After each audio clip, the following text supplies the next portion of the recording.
ప్రజాస్వామ్య రాజ్యాంగ స్ఫూర్తిని ఒక ఫెడరల్ వ్యవస్థను ధ్వంసం చేయడంలో మొదటి పాత్ర ఖచ్చితంగా గవర్నర్ వ్యవస్థదే. ఈ విషయం మనం ఈరోజు కాదు, కొన్ని వందల వేల సార్లు మాట్లాడుకున్నాం.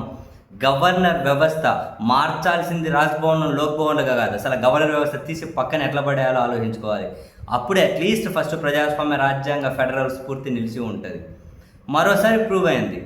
తమిళనాడులో సింగిల్ లార్జెస్ట్ పార్టీగా విజయ అధికారంలోకి వచ్చిన తర్వాత అసలు గవర్నర్ నా ముందు బల ప్రదర్శన చేయమని అడిగే హక్కు ఎక్కడుంది?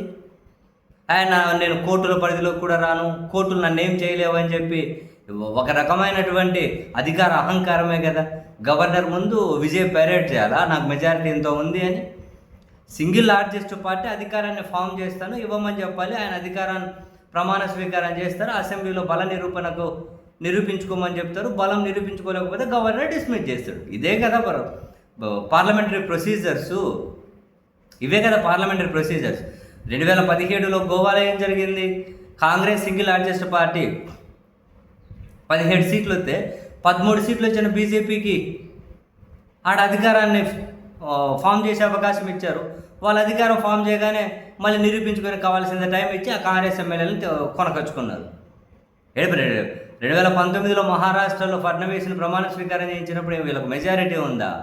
అసలు మెజారిటీతో గవర్నర్ ముందు బల ప్రదర్శన చేయాల్సిన అవసరం ఏంటి? అసెంబ్లీలో కదా బల ప్రదర్శన చేయాలి. గవర్నర్ ఆఫీస్ అసెంబ్లీ ఎప్పుడైంది? అరే పోనీ ఇప్పుడు డిఎంకే అన్న డిఎంకే రెండూ కలిసినాయి అనుకోండి, అది ఏమంటారు పోస్ట్ అలయన్స్ కదా.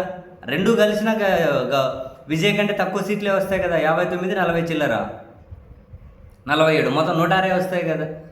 విజయ్తో పోల్చుకున్నా కానీ తక్కువే కదా. అట్లా బట్టి సింగిల్ లార్జెస్ట్ పార్టీని పరిగణలోకి తీసుకుంటారా, లేకుంటే వీళ్ళని పరిగణలోకి తీసుకుంటారా? అసలు వీళ్ళు కలుస్తున్నామని చెప్పి ఎవరు చెప్పారు? అసలు విజయ్ కాకుండా గవర్నర్కి ప్రభుత్వాన్ని ఏర్పాటు చేసే అవకాశం ఇవ్వమని చెప్పి ఎవరు అడిగారు? ఏంటి నాన్ సెన్స్ అంతా?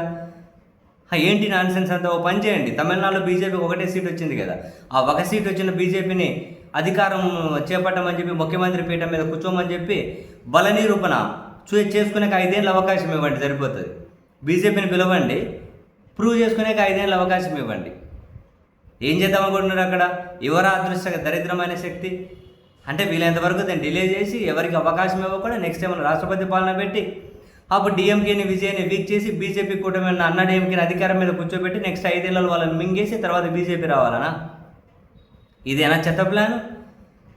ఇదేనా చెత్త ప్లాన్ అని? Sir single largest party Vijayan అధికారంలోకి ఆహ్వానించి కూడా గవర్నర్కి ఏంటండి? అసహ్యం వేస్తుంది. రాజకీయాలు చూస్తూ ఉంటే, ఇటువంటి వ్యవస్థలను చూస్తూ ఉంటే ఇంకెంత నాశనం చేస్తారా బాబు? నాశనం చేయడానికి ఏమీ మిగిలి ఉండదన్న ప్రతిసారి నాశనం చేస్తూనే ఉన్నారు.